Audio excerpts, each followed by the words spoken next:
Everybody, introvert room. Hi, how are you? So, it's been a long time. I am just popping on here to talk. I'm in the season of, I guess, rejections. So, on my writing channel, I talk more about this. But I'm in the season of rejections, and I don't know. I feel like it's like that time of the month, like PMS type things going on. However, I feel like it's my cat. I also have to do a video about a cat, and she busted these vines. But yeah, like just the season of rejection and feeling like, oh my god, like it's so tiring. Because I've been like rejection, and so I'm kind of at a point where I'm like, oh my god, like do I feel like moving forward? Yes, I do, but it's kind of like, man, like it's hard sometimes. So this video is about dealing with like rejection and all that kind of stuff. So particularly in the job type ish settings. Yes, cat.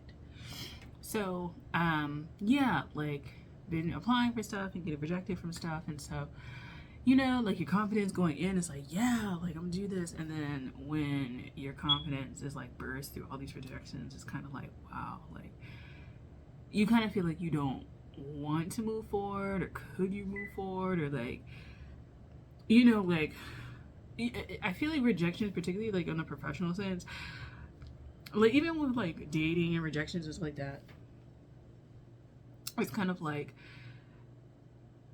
if it goes on long enough, you start to question like your values and yourself and what you're offering and bringing and stuff like that. And so I'm kind of like in that spiral mode. I'm not gonna like give up, but I have like started to kind of like think about things. So one of the main things I started to think about on a professional sense is like not applying to just any and everything, and being really like targeted and pinpointed with the stuff that I want to do and the stuff that I'm trying to achieve, and making more strategic moves towards those things.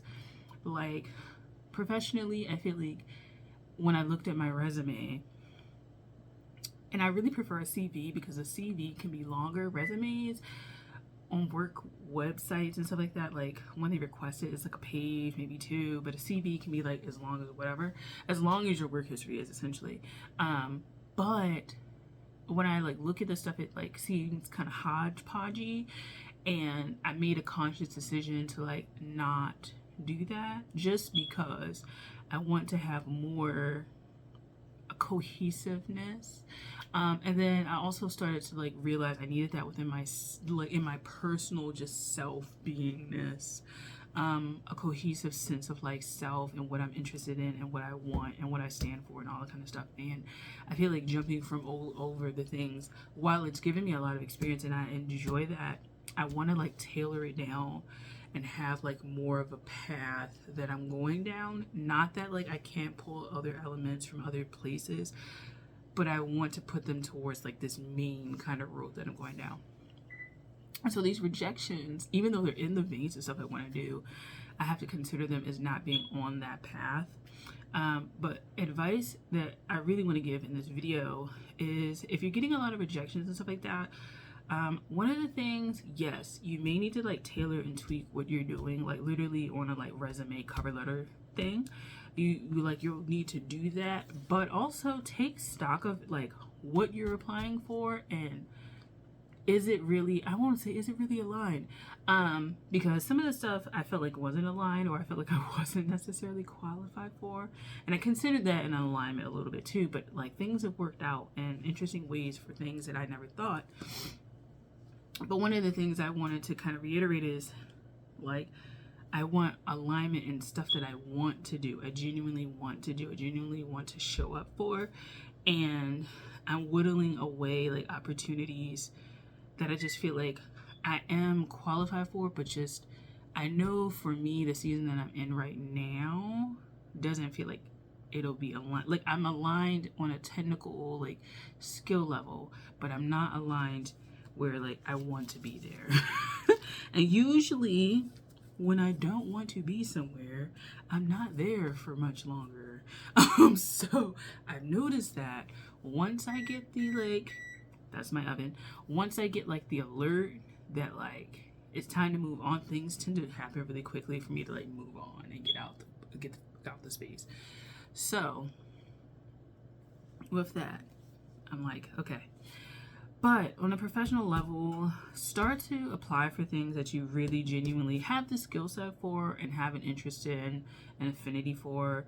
It may not be 100% you're interested in, but I feel like you're interested enough that you won't like quit after 3 days or 3 months or something like that. Like if you have longer term goals, my advice is to go with the stuff that you're interested in, stick with it. And, you know, yes, you may have to do a job that you don't necessarily like to get your real interests and passions and stuff like that. But once you get that established, be consistent about putting energy into it. Because one of the things I noticed is that I'm interested in writing, but I hadn't really put much stock in writing. Like, yes, I was an MFA student and I still am. Like, I had applied and I was in stuff like that, but I wasn't really doing anything in writing beforehand. And so the experiences that I have are all in massage and pharmacy technician and administrative stuff. And I think the moment I made the decision to really actually go into writing is like when I actually started doing writing stuff. Now, of course, I'm dealing with rejections and stuff like that. That was the beginning of this video. But I just feel more aligned with a lot of stuff. And I feel like being more aligned and just more, you're going down this path, you'll start to find opportunities that really are for you. Another thing is it becomes really easy when you're on your like path, when you want to do something and you have a specific thing in mind. You really start to see what is out of alignment, and it feels like you're painfully aware.